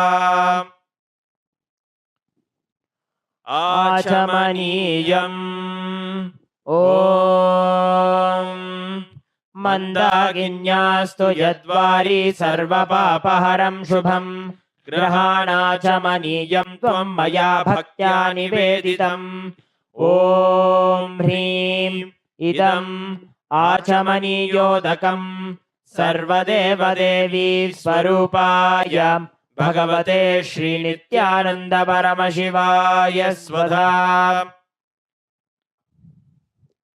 मधुपर्कः ॐ सर्वकल्मषनाशाय परिपूर्णसुधात्मकम् मधुपर्कमिमं देव कल्पयामि प्रसीद मे ॐ ह्रीं एष मधुपर्कः सर्वदेवदेवी स्वरूपाय भगवते श्रीनित्यानन्द परमशिवाय स्वधा गन्धतैलम् ॐ स्नेहं ग्रहाण स्नेहेन लोकानां हितकारक सर्वलोकेषु शुद्धस्त्वं ददामि स्नेहमुत्तमम् ॐ ह्रीं इदं गन्धतैलं सर्वदेवदेवी स्वरूपाय भगवते श्रीनित्यानन्द परमशिवाय निवेदयामि स्नानीयम् ॐ इदं तु शीतलं वारी स्वच्छं शुद्धं मनोहरं स्नानार्थं ते मया भक्त्या कल्पितं प्रतिगृह्यताम् ॐ ह्रीं इदं स्नानीयोदकं सर्वदेवदेवी स्वरूपाय भगवते श्रीनित्यानन्द परमशिवाय निवेदयामि।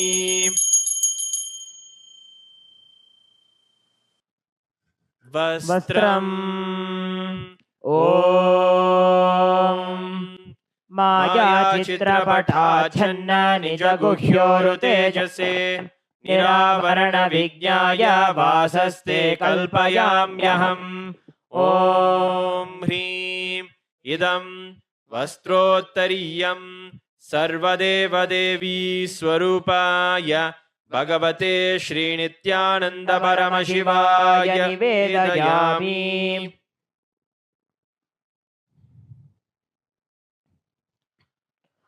आभरणम् ॐ स्वभावसुन्दराङ्गाय नानाशक्त्याश्रयायते सुवर्णं भूषणं तुभ्यं कल्पयामि प्रसीद मे। ॐ ह्रीं इदं सुवर्णाभरणं सर्वदेवदेवी स्वरूपाय भगवते श्रीनित्यानन्द परमशिवाय निवेदयामि। गन्धः ॐ शरीरं ते न जानामि चेष्टां नैव च मया निवेदितान् गन्धान् प्रतिगृह्य विलिप्यताम्। ॐ ह्रीं एष गन्धः सर्वदेवदेवी स्वरूपाय भगवते श्रीनित्यानन्द परमशिवाय नमः।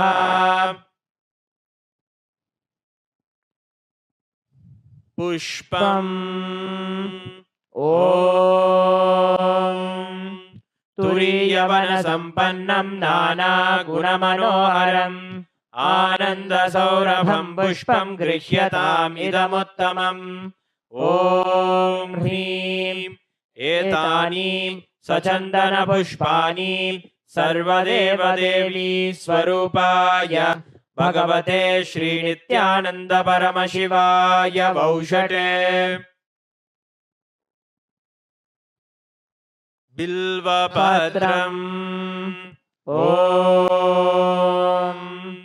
अमृतोद्भवं श्रीवृक्षं शङ्करस्य सदा प्रियम् बिल्वपत्रं प्रयच्छामि पवित्रं ते सुरेश्वर। ॐ ह्रीं एतानि सचन्दनबिल्वपत्राणि सर्वदेवदेवी स्वरूपाय भगवते श्रीनित्यानन्द परमशिवाय वौषटे।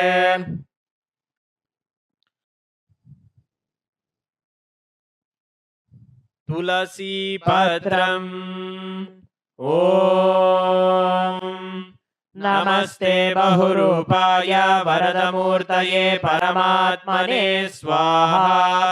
ॐ ह्रीं इदं सचन्दनतुलसीपत्रं सर्वदेवदेवी स्वरूपाय भगवते श्रीनित्यानन्द परमशिवाय नमः।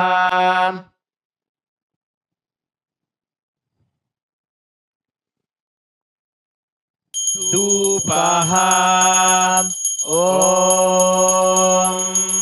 वनस्पतिरसो दिव्यो गन्धाद्यस्सु मनोहरः आघ्रेयः सर्वदेवानां धूपोऽयं प्रतिगृह्यताम्। ॐ ह्रीं एष धूपः सर्वदेवदेवी स्वरूपाय भगवते श्रीनित्यानन्द परमशिवाय नमः। दीपः ॐ सुप्रकाशो महादीपः सर्वतस्तिमिरापहः सबाह्याभ्यन्तरज्योतिर्दीपोऽयं प्रतिगृह्यताम्। ॐ ह्रीं एष दीपः सर्वदेवदेवी स्वरूपाय भगवते श्रीनित्यानन्द परमशिवाय नमः।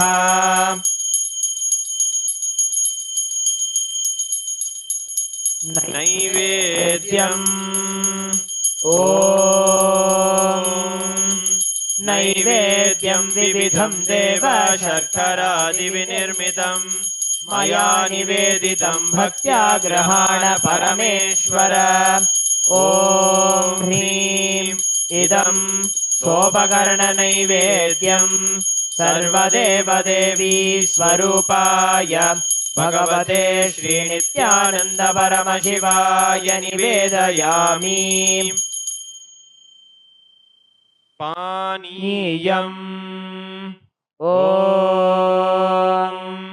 समस्तदेवदेवेश सर्वतृप्तिकरं परम् अखण्डानन्दसम्पूर्णं ग्रहाणजलमुत्तमम्।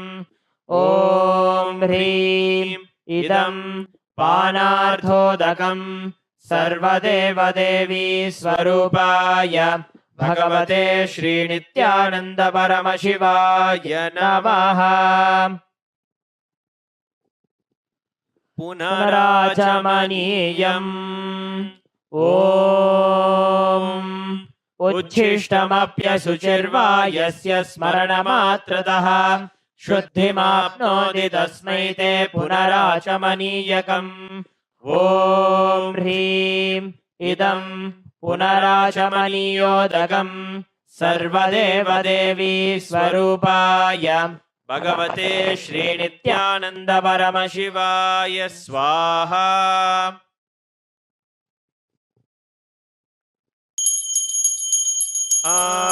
आरात्रिकम् ॐ ह्रीं एषा दीपमाला सर्वदेवदेवी स्वरूपाय भगवते श्रीनित्यानन्दपरमशिवाय नमः।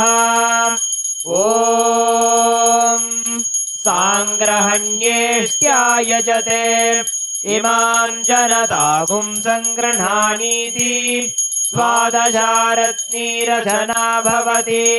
द्वादशमासा संवत्सरः संवत्सरमेवावरुन्धे मौञ्जी भवति।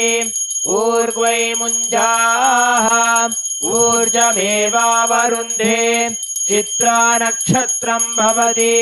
चित्रं वा एतत्कर्म कर्पूरगौरं करुणावतारं संसारसारं भुजगेन्द्रहारं सदा वसन्तं हृदयारविन्दे भवं भवानी सहितं नमामि।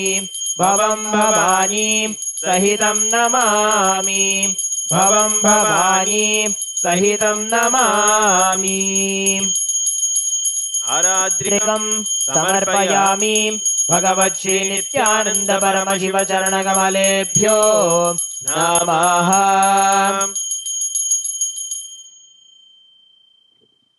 पुष्पाञ्जलिः। गुरुर्ब्रह्मा गुरुर्विष्णुः गुरुर्देवो महेश्वरः गुरुः साक्षात् परं ब्रह्म तस्मै श्री गुरवे नमः।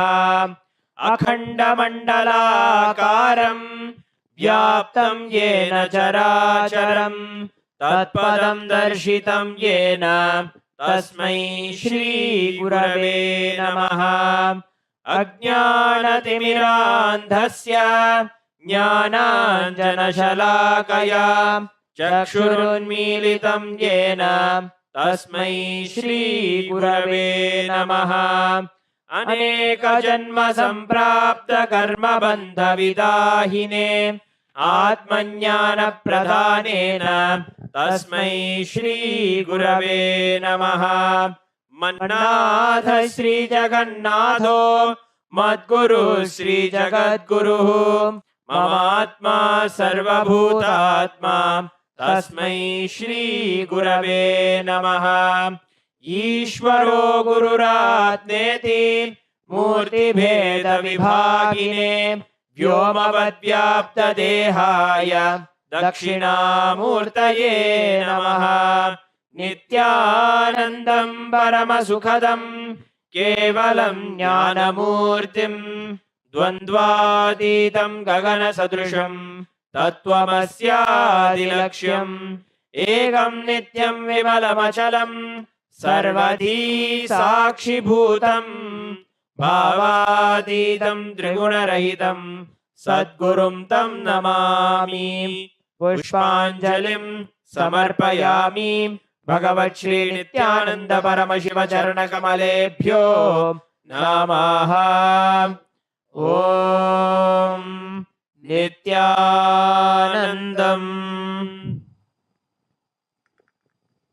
With this, we come to the end of the Guru Puja. We will now be beginning the Paramashiva Puja. Om Atmatattvam Shodhayami Swadha. Om Vidyatattvam Shodhayami Swadha. Om Shivatattvam Shodhayami Swadha. Om Ham Hridayaya Namaha. We will now be performing the Sakali Karanam. Please look at the Acharya. Om Ha Astraya Namaha Shaktaye Voshate. Om Ham Shivasanaya Namaha. Om Ham Shivamurtaye Namaha. Om Ham SatyojataMurtaye Namaha. Om Him Vamadeva Guhyaya Namaha. Om Hum Agora Hridayaya Namaha. Om Him Tatpurushavaktraya Namaha. Om Hom Ishanamurdhaya Namaha. Om Ham Hom Vidyadehaya Namaha. Om Hom Netrebhyo Namaha. Om Ham Hom Shivaya Namaha. Om Ham Hridayaya Namaha. Om Him Shirase Namaha. Om Hum Shikhaye Namaha. Om Haim Kavachaya Hum. Om Ha Astraya Namaha. Om Haim Kavachaya Hum. Om Ham Shivaya Voshate. Om Ham Hom Shivaya Namaha. Om Ham Shivasanaya Namaha. Om Ham Shivamurtaye Namaha. Om Ham SatyojataMurtaye Namaha. Om Him Vamadeva Guhyaya Namaha. Om Hum Agora Hridayaya Namaha. Om Him Tatpurushavaktraya Namaha. Om Hom Ishanamurdhaya Namaha. Om Ham Hom Vidyadehaya Namaha. Om Hom Netrebhyo Namaha. Om Ham Hom Shivaya Namaha. Om Ham Hridayaya Namaha. Om Him Shirase Swaha. Om Hum Shikage Voshate. Om Haim Kavachaya Hum. Om Ha Astraya Phate. Om Ha Astraya Hum Pate. Om Ha Astraya Phate. Om Ham Shivaya Voshate. Om Om Om Om Om Om Om. Om Ha Astraya Phate. Om Haim Kavachaya Hum. Om Ham Shivaya Doshate. Om Ham Shivasanaya Namaha. Lalate Tripundri Nitila Krita Kasturi Tilakaha. Spuranmaladhara Spuritakattikopi Navasanaha. Dadhano Dustaram Shirasi Panirajam Shashikalam. Pradipash Sarvesham Arunagiri Yogi Vijayate. Induni Bhapanchamuka Hasta Dashayuktam. Shulamrgatankamasi Vajrama Bhayam Syat. Pashavaradankusha Manijwala Navame. Shweta Kamalasana Sadashiva Swarupam. Om Ham Shivamurtaye Namaha.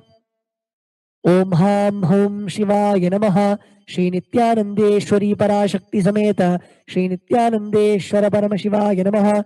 Dhyayami Avahayami. Om Ham Shivaya Namaha. Iti Avahana Mudram Pradarshya. Sthapana Sannidhana Nishtura Mudram Pradarshya. Astraya Humphat Iti Kalakanthi Mudram Pradarshya.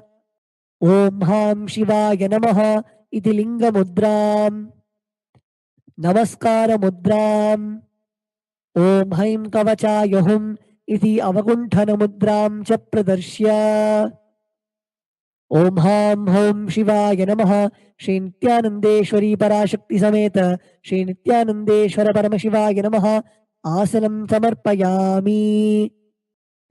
Now please take an udhrani of the water and show it to the bottom of the Shivalinga and offer it in the Padya Patram along with the mantra Om Ham Shivaya Namaha, Om Ham Shivaya Svadha, Om Ham Shivaya Svaha.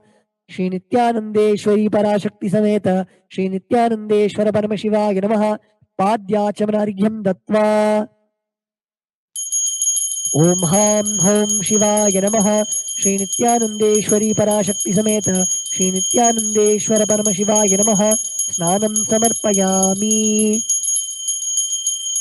Om Ham Shivaya Svadha Snananantramachamanem Samarpayami. Om Ham Hom Shivaya Namaha Shri Nithyanandeshwari Parashakti Sameta Shri Nithyanandeshwara Paramashivaya Namaha वस्त्रयज्ञोपवीत उत्तरी आभरणार्थमक्षतान् समर्पयामि. ॐ हां हौं शिवाय नमः श्री नित्यानन्देश्वरी पराशक्ति समेत श्री नित्यानन्देश्वर परमशिवाय नमः. गन्धान् धारयामि. गन्धस्योपरि हरिद्रा कुङ्कुमं समर्पयामि. ॐ भवाय देहाय नमः भवस्य देवस्य पत्न्यै नमः. ॐ शर्वाय देवाय नमः. ॐ शर्वस्य देवस्य पत्न्यै नमः. ॐ ईशानाय देवाय नमः. ॐ ईशानस्य देवस्य पत्न्यै नमः. ॐ अशुभदे देवाय नमः. ॐ अशुभदे देवस्य पत्न्यै नमः. ॐ रुद्राय देवाय नमः. ॐ रुद्रस्य देवस्य पत्न्यै नमः. ॐ उग्राय देवाय नमः. ॐ उग्रस्य देवस्य पत्न्यै नमः. ॐ भीमाय देवाय नमः. ॐ भीमस्य देवस्य पत्न्यै नमः. ॐ महतेर्देवाय नमः. ॐ महतोर्देवस्य पत्न्यै नमः. ॐ हां हौं शिवाय नमः श्री नित्यानन्देश्वरी पराशक्ति समेत श्री नित्यानन्देश्वर परमशिवाय नमः.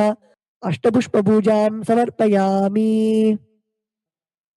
ॐ हां हौं शिवाय नमः श्री नित्यानन्देश्वरी पराशक्ति समेत श्री नित्यानन्देश्वर परमशिवाय नमः. बिल्वपत्रं समर्पयामि. Next is the offering of the dhupa. Sprinkle the samanyargya, the water from the panchapatram, onto the bell. Om Hastraya Namaha. Now sprinkle the water onto the dhupa stand, chanting the mantra Om Hastraya Phate. Now offer the flower on the incense sticks, chanting the mantra Om Ham Hridayaya Namaha. Om Ham Hom Shivaya Namaha Shri Nithyanandeshwari Parashakti Sameta Shri Nithyanandeshwara Paramashivaya Namaha. Dhupam Aghrapayami. Om Ham Shivaya Svadha. Om Hastraya Pate. Om Ham Hridayaya Namaha. Om Ham Hom Shivaya Namaha Shri Nithyanandeshwari Parashakti Sameta Shri Nithyanandeshwara Paramashivaya Namaha. Deepam Darshayami. Om Ham Shivaya Svadha. Om Hastraya Pate. Om Ham Hridayaya Namaha. Om Ham Hom Shivaya Namaha Shri Nithyanandeshwari Parashakti Sameta Shri Nithyanandeshwara Paramashivaya Namaha. Naivedyam Nivedayami. Om Ham Shivaya Svadha. Om Ham Hom Shivaya Namaha Shri Nithyanandeshwari Parashakti Sameta Shri Nithyanandeshwara Paramashivaya Namaha. Tambulam Samarpayami. Om Hastraya Pate. Om Ham Hridayaya Namaha. Now please take the arati plate in your hands and wave it towards the Shivalinga along with the mantra, and please ring the bell as you do so. Om Ham Hom Shivaya Namaha Shri Nithyanandeshwari Parashakti Sameta Shri Nithyanandeshwara Paramashivaya Namaha. Karpura Nirajanam Sandarishayami. Om Ham Shivaya Svadha. The next offering is Pushpanjali. ॐ हां home शिवाय नमः। श्री नित्यानन्देश्वरी पराशक्ति समेत श्री नित्यानन्देश्वर परमशिवाय नमः। पुष्पाञ्जलिं समर्पयामि. The next offering is the Moola Mantra Japam. The chanting of the Moola Mantra. Please close your eyes. Chant the Moola Mantra given by Swamiji 11 times.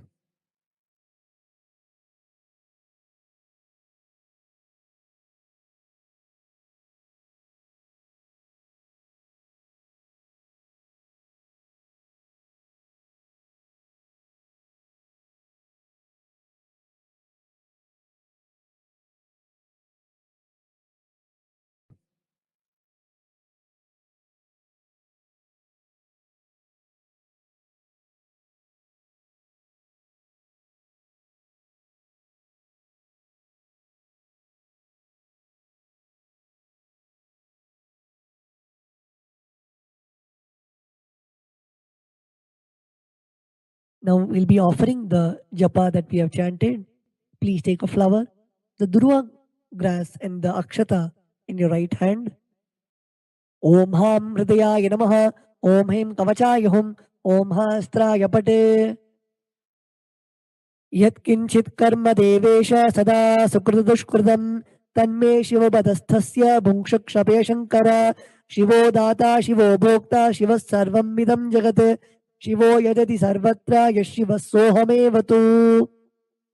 Om Ham Hom Shivaya Namaha. Om Atmadattvam Shodhayami Swadha. Om Vidyadattvam Shodhayami Swadha. Om Shivadattvam Shodhayami Swadha. Om Ham Hridayaya Namaha. We will now be chanting the Purna Mantra. Please place your hands in the Atmanjali Mudra and close your eyes.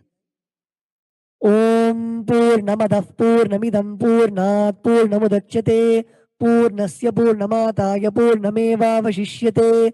Om Shanti Shanti Shanti. Hari Om Tat Sat. Sarvam Bhagavat Shri Nithyananda Paramashiva Padukarpanamastu. Om Nithyanandam.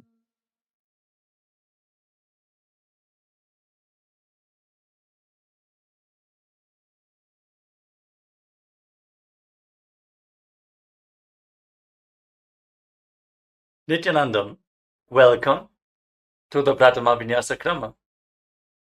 We are going to perform the 108 asana sequence of KAILASA's Nithyananda Yoga. First, let us make sure we have all the components you need for the yoga practice. Have your yoga mat on the ground. Have your Panchapatra and Udani ready. 1 cup with a spoon with some water for the ritualistic cleansing. All the male bodies, please remove your upper cloth and apply the vibhuti on the 16 places over your body, as you can see on our acharyas. All the female bodies, you can apply it on your forehead. Wear the kumkum on your third eye, the Agnya chakra in between the eyebrows, and wear the Rudraksha mala around your neck.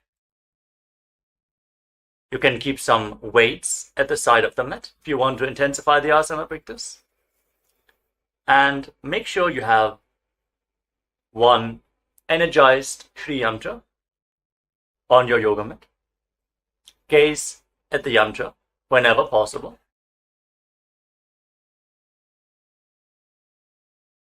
To mirror the macrocosmic energies into your microcosmos. Let us all now settle down into a comfortable cross-legged position with your head, neck and spine in a straight line. Close your eyes, take a deep breath. Visualize Swamiji in your inner space as you bring your hands into Namaskara Mudra in front of your heart center as we open this session with the Satguru Vandanam.